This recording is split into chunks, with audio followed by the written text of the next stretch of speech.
présentons la solution de remise de chèque en libre service, l'ES10. Il s'agit d'une solution adaptée pour les particuliers et les professionnels, intégrant un processus de remise rapide et rassurant pour le client. Elle allège les opérations de back-office en agence et permet la suppression des bordereaux de remise préimprimés et des enveloppes. Elle est simple d'utilisation et permet une adhésion rapide des utilisateurs et du personnel agence. Un écran tactile de 15 pouces, d'un scanner acceptant jusqu'à 50 chèques par liasse, d'une bouche de rejet du scanner, au choix d'une imprimante 80 colonnes ou A4, d'un lecteur code à barre 2D, d'un lecteur de carte motorisé, d'une diode de fonctionnement, d'une casquette signalétique en option et d'un PC industriel. Nous vous proposons l'application générique Arch qui permet par un simple paramétrage de définir la cinématique des remises de chèques et les traitements à effectuer selon le profil de l'utilisateur. Nous allons maintenant vous montrer comment utiliser cette borne de remise de chèques. Tout d'abord, il existe plusieurs modes d'identification. Je vais vous montrer les trois à la suite avant d'accéder à l'étape du dépôt. L'identification avec le numéro client. J'appuie sur l'écran afin de pouvoir m'identifier. Je saisis mon numéro de compte, comme ceci, et je valide. L'identification par carte bancaire. Je prends ma carte bancaire et je l'insère ainsi dans le lecteur de carte motorisé. L'identification par QR code, également appelée carte flash. Ensuite, l'automate nous propose d'insérer au choix plus ou moins 9 chèques, ce qui correspond au choix du dépôt en liasse ou en dépôt unitaire.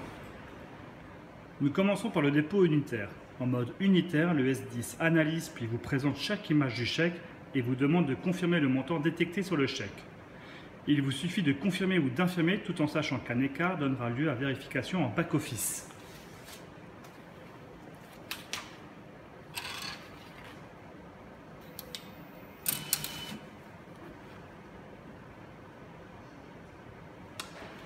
Je saisis le montant et je valide. En ce qui concerne le dépôt en liasse, il y a deux options. Soit vous connaissez le montant de la remise et dans ce cas-là, la borne analyse la liasse sans vous demander de vérifier les chèques un par un. Soit vous ne connaissez pas le montant de la remise et la cinématique devient identique au dépôt unitaire avec présentation de l'image de chaque chèque. Pour vous montrer la différence de vitesse par rapport au mode unitaire, je déclare que je connais le montant de la remise. Montant de la remise, 123 €. J'y insère les chèques.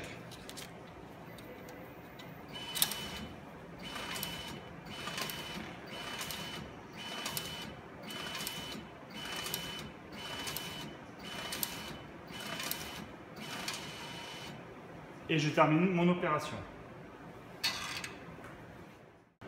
Enfin, vous pouvez ou non imprimer un reçu. Dans ce cas, je dis oui.